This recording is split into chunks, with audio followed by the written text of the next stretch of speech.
Hello, welcome back to my channel.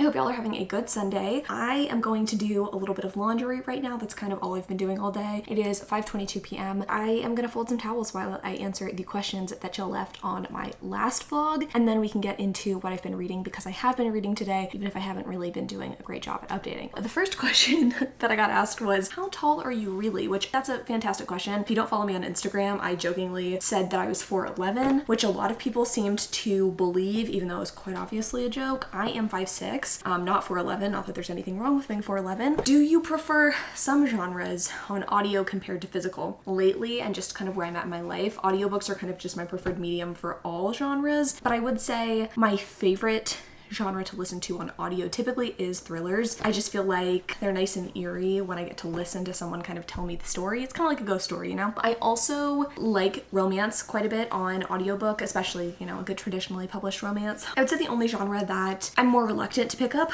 on audio would be fantasy, because I like to see the names that, you know, fantasy authors come up with on paper. For me, it's just easier to imagine things whenever I am reading physically for fantasy. But other than that, I mean, I'll listen to pretty much anything on audio, and I do sometimes listen to fantasy on audio. It's just, there's some reluctance there, and I think that might be part of the reason I don't pick up as much fantasy as I'd like, because if I start a fantasy audiobook and it's just like I'm not able to comprehend it, I'm probably not going to pick up the physical copy. I'm just going to move on to a different audiobook. So that was a long answer, but thrillers are my favorite genre to listen to on audio. Someone asked what my dream travel destination is, and honestly, I cannot think of one off the top of my head. I feel like I'm at this place in my life where I would love to travel, but it's just not the right time. We have pets to worry about, and while you can obviously like board your dog for a little while, it's just not something that we like to do for long periods of time. So at this like stage of my life, travel is not something that I'm really doing a whole lot of, so I haven't given a lot of thought to like what destination I would ideally like to visit. I feel like I do get a lot of TikToks though for Swiss locales, just like beautiful places in Switzerland, so like maybe Switzerland. But yeah, I don't think I have like a dream travel destination. Ideally, I would like to travel all over, but at this point in my life, that's just not something that I'm like dying to do, which I feel like is kind of gauche to say, but honestly, my everyday life is something that I'm excited about. I like where I currently live, so I don't have this like desire to travel. I'm an old lady, okay? Someone said, do you have a dog? Which I thought was funny since I did actually talk about having a dog in my last video, but yes, I do have a dog. He is not often in videos because he is often with Hayden. If you didn't know, Nugget is my older, larger cat, and I got him in college when Hayden and I did not live together, and Hayden got Dingo, our dog, or I guess his dog technically, when we didn't live together. So we really consider like Dingo his pet, Nugget mine. I mean, we take care of them as if they were communal, but he's often with Hayden because Hayden's who he's most comfortable with. He loves Hayden. Yes, I have a dog. That was a long way of saying I have a dog. Have you picked a wedding cake yet? And if so, what flavor? We have not picked a wedding cake flavor. I think Hayden is petitioning hard for carrot cake because he's a big carrot cake fan. I don't really have a preference. I don't love cake. If I had my way, I would do something like cookies or like ice cream because I'm not a big cake gal, but I'm sure we'll get to that once we do. I think it's honestly like one of the next things on the wedding agenda. I don't really have much to tell y'all in the way of wedding planning. Last weekend, my bridal party came to town and we tried on dresses. I say we. They tried on dresses. So I've kind of gotten that figured out, and I will say the color scheme that I'm going with is not at all what I had thought I was going to go with. So that kind of took me by surprise, and I think I'm going to keep that a secret until like the day of. But yeah, I was super happy with that, and that was fun, and I'm glad I got to see my gals. But that's kind of all I've done in the way of wedding planning lately. Got a lot of stuff done very early on, and now I'm just kind of chilling, which is nice. But like cake and like kind of the accessory items are going to be the things I do next. So if I have anything fun to show y'all, I will. And I will let you know what cake flavor we pick once we get to that. And then someone asked, lastly, which is perfect because I'm on my last towel to fold, if I have any indigenous book recommendations. And I do have one that is perfectly fitting for this particular readathon. The Only Good Indians by Stephen Graham Jones. I read that last year for a readathon and I loved it. I gave it 5 stars. It's a horror novel. It is spooky. It deals with a lot of different things. Colonization, intergenerational trauma, but it's also kind of just a traditional horror novel with those elements included. So you're scared, you're spooked the entire time. It is very gory, and if harm coming to animals stresses you out, I maybe wouldn't recommend this book, but if you're looking for like just a good, creepy, spooky, gory horror novel, I think this is a great one. Those are all of the questions that I'm going to answer. I'm going to briefly tell y'all what I have been reading over the past day. So I did get farther into Sharp Objects by Gillian Flynn, and wow, it's giving me big True Detective vibes. if you have watched that show, which I actually do recommend, at least the first season, it was pretty good. It's just so gritty and descriptive, and you really feel like you're in this small Missouri town that our heroine has to go back to. So I think I told y'all in the last vlog that our heroine, she's actually a reporter, and she is living and working in Chicago, but she is tasked with going back to her hometown to cover the disappearance and murder of 2 young girls who have had their teeth completely ripped out when their bodies are found. Another murder happens when she is in town, and we are faced not only with these murders, but with our heroine having to live with her mother, who she has a strained relationship with, living with her half-sister, who is kind of a brat, but also seems kind of creepy, and also dealing with some of the psychological issues that our heroine has. So major triggers for self-harm. I feel like you could maybe see that from the cover of this book, but definitely major triggers for that. But wow, this book is a lot. I don't know where it's going. We haven't gotten many hints as to who the culprit might be for these murders, but so far I'm definitely intrigued. I'm like, I don't know if I said 30% in, but it's pretty good so far. And then I'm also about 30% into The Death of Mrs. Westaway. This one, I feel like I have more mixed feelings about. It is an entertaining novel, but it's also very slow moving, and I feel like 100 or 200 pages could have been cut out of this perhaps. We had a lot of introduction into our heroine, who is a tarot card reader. Her mother has passed away, and she's just kind of trying to make ends meet. She's in debt to someone until one day she gets a letter that she has a grandmother who's passed away, and that she should come and hear the reading of the will. And she's like, this is not my grandmother, but like, okay, because she's thinking maybe I can pretend to be the granddaughter and maybe I can actually get some money out of this. So that is what she does. She ends up going to this ancestral home where grandmother Westaway lives. She is just trying to figure out why she was asked to come, because she's like, there's no way that we're related. Given the timelines, given how everything works out, like there's no way that we're related. So it's interesting to see how things are unfolding, and also I think the family dynamics are going to come into play, because she has, I think, 3 uncles. Like if she were actually related to Mrs. Westaway, she has 3 uncles who are kind of upset that she is there. And I'm gonna put a spoiler warning right here so I can tell you what's happened, but they're upset that she has been bequeathed this entire estate. All of the grandsons and I think uncles were given $10,000 each, and she has been given this estate, which is probably worth more than $10,000. So they're upset at this, and I'm curious to see how that's gonna work out. If she's gonna have to like duke it out among these people, is she gonna have to prove her identity? That's where I'm at.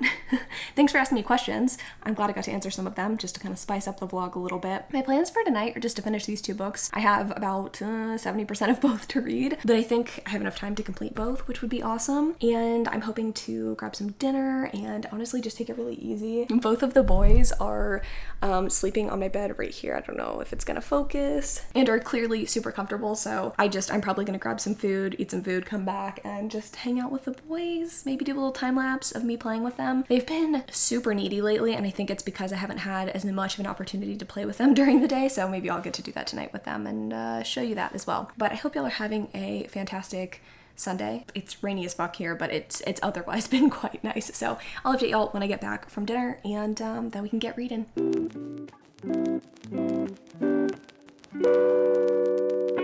Happy Monday. I really thought I'd get to update y'all yesterday, but fireworks happened, so I can, however, update you this morning. I think I'm just gonna make this a day 3, day 4 vlog instead of just like a 1-day vlog. I think that'll be nicer, because I have some other plans that I'll tell you about in a second. But first, let me tell y'all about the book that I finished, which is The Death of Mrs. Westaway. This one really kept me intrigued the entire time, and I think that's why I focused on finishing this one last night. I think I'm gonna rate it like 3 stars. I will say I did see the ending coming pretty early on in the book, but it was still an intriguing read, and I do feel like it was a fairly satisfying conclusion. This one didn't piss me off like The Turn of the Key did. I liked that book. It's funny, I think I gave that book like 4 stars when I initially read it, and then it's one of those books that in hindsight just like didn't really 100% work for me. And I think this book, maybe having some time away from it, I'll have the opposite reaction. Like I might enjoy it more in hindsight. I don't want to like spoil this one more than I already have, but it was just like a mistaken identity situation, and I don't feel like there were enough twists throughout the story for it to be truly amazing. But again, I think the writing style made it at least a fun read for the most part, so not upset about it. Glad that I read it. Wish it were a little shorter, but other than that, an enjoyable read. And I am 75% into Sharp Objects by Gillian Flynn. This one, I think the writing is slightly better. I like that it's definitely a more abbreviated book in comparison to The Death of Mrs. Westaway. I mean, they're completely different stories, but I do think that there's enough similarities in terms of like the grit with which they're written. I mean, they're definitely like spooky atmospheric reads. Sharp Objects, oh god, I don't even know what to say about it, right? So our heroine, Camille, that's her name. actually remember the name of a character this time. Amazing. Camille is really grappling with living with her mom and her half-sister, and seeing the relationship unfold between the half-sister and Camille is very interesting. I think I know where the story is going. I also kind of unfortunately got spoiled for this book, and the spoilers do match up with kind of where I think the story is going, and I don't know that I like it. I don't know that I'm going to like the ending of this book unless there's like a twist that I don't see coming. It's like the writing's good, but at the 75% mark, not a lot has happened. We're getting people dying, or I guess young girls dying. We're getting their teeth ripped out, but that's about it. We just have this woman trying to report on this story. I like a lot of moving parts in my thrillers, which I know is kind of a lot to ask for, to have like constant twists going on, but I need more than just, oh, this is atmospheric, you know, I want something more, so that's where I'm at. I'm going to tell you though, today is going to be an interesting day. I got a book off of hold for my library much sooner than I thought that I was going to, which means I need to start this video that I am so excited to start today. I don't want to not do summerween. I'm going to continue to do the vlogs for it, but I'm going to combine 3 and 4 and then 5 and 6 together, and they're not going to be like all day vlogs, which I mean they haven't been up until this point anyway, right? Because I start filming usually at like 5 or 6, but just thought I'd keep you abreast of the situation. But today I have to start the Midnight Library. That's not the book I got off of hold, but that's the first book that I have to read for this other video that I'm doing, and I'm curious to see how that one is. I know that it's apparently pretty depressing, and I feel like all the stuff I've been reading today has been heavy, so we'll see.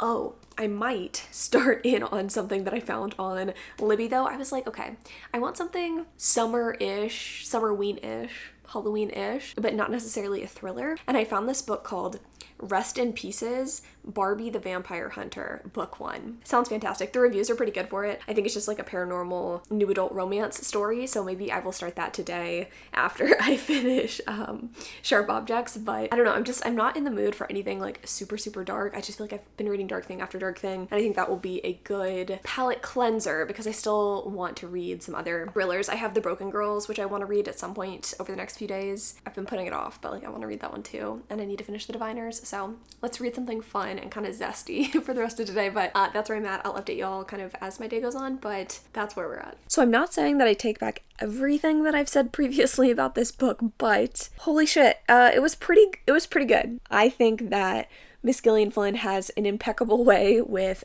taking a twist you kind of see coming and saying, hey bitch, that's not even the half of it. Truly phenomenal. And I don't know why I expected anything less from her. Maybe it's because this book was a debut, but I was like, I don't know if it's gonna be Gone Girl. I didn't love Dark Places. Like, no, it was fucking phenomenal. So honestly, 10 out of 10 would recommend. When comparing this one to that Ruth Ware book, The Death of Mrs. Westaway, I feel like this one did something that I so appreciate in thrillers, and I feel like this is what separates an okay thriller from a really good one, and that is making the whodunit obviously interesting and unexpected, but making the reason for the person to have done the thing, make it really strong. I feel like in The Death of Mrs. Westaway, I didn't necessarily know exactly who the culprit was going to be, but I knew that the reason behind what they did wasn't going to be very convincing, and at the end of the story I was really just like, I guess if we're just going to say that men are shitty and don't want to take responsibility and that's going to be the only reason that we have behind this, I don't know, it just seemed a little weak. I didn't really love the reason behind the whodunit in that one.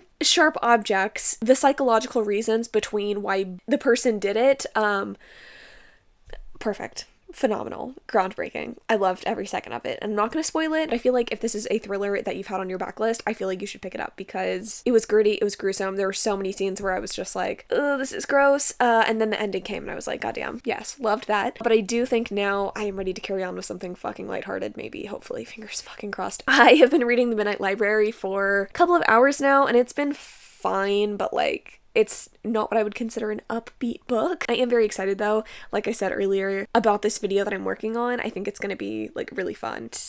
I need something uplifting. So let's read Barbie Slays Vampires, or whatever this book is called. I'm gonna keep y'all posted. I don't think I'm gonna finish this tonight just because I want to get this edited and uploaded in a timely fashion, but I will definitely give you at least one update on this paranormal romance goodness. I'm choosing to ignore the interrogation lighting, and I'm hoping you're willing to do that too. Also, my laptop's making a weird noise. Anyway, I have gotten 20% into Miss Barbie the Vampire Vampire Hunter, Rest in Pieces by Lucinda Dark. Honestly, it's a good time. I wasn't expecting much from this because of the cover, which I feel like is pretty unfair since I do know that covers are indicative of trends in general, especially genre-specific trends, and it seems to me that a lot of these like reverse harem, polyamorous, vampire hunter-y, academia type stories that are very popular on KU tend to have the same covers, okay? So I'm not going to judge this book based on its cover, but I did kind of judge the book before I read it. But the writing is really fucking solid. It's giving me like Vampire Academy vibes. Maybe the writing is not, I don't want to say as sophisticated because I don't know that Rochelle Mead is sophisticated, although I do love her books. Anyway, this is good. The writing's good. I think it's a fun story. Our heroine Barbie, her parents were murdered by vampires. I think her brother was as well, and she has been living in a group home for a few years, but she is uprooted when they find like next of kin, someone who's willing to take her in. They're rich, they seem to want to have her around, and I think they have a son, and now she's going to this like little preppy academy, and we don't know much about the school yet or kind of the dynamic there, but I'm sure it's mostly going to be this kind of like new adult, I think I was saying that it was a reverse harem on Goodreads story.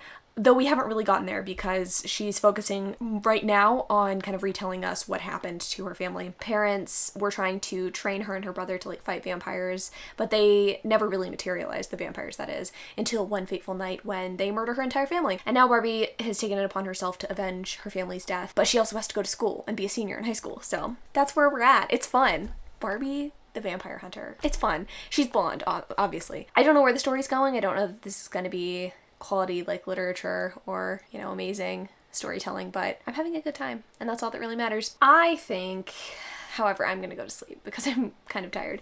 It's only 9 o'clock. I feel like that's very much old lady energy, but those fireworks kept me up last night, so I will see y'all bright and early in a day or two. I'm gonna do a combined vlog for days 5 and 6, so you're probably not gonna see me again until Wednesday, but if you have been watching all of these vlogs up until this point, I love you so much. Thank you so much for watching. I know my daily vlogs are not the most exciting, especially compared to all of the other lovely people that are daily vlogging for this amazing readathon, but I've had fun doing it, and I am trying to kind of train myself or get accustomed to daily vlogging since I'm planning on doing a lot of that in December. I love you all so much. Thanks so much for watching, and until Wednesday.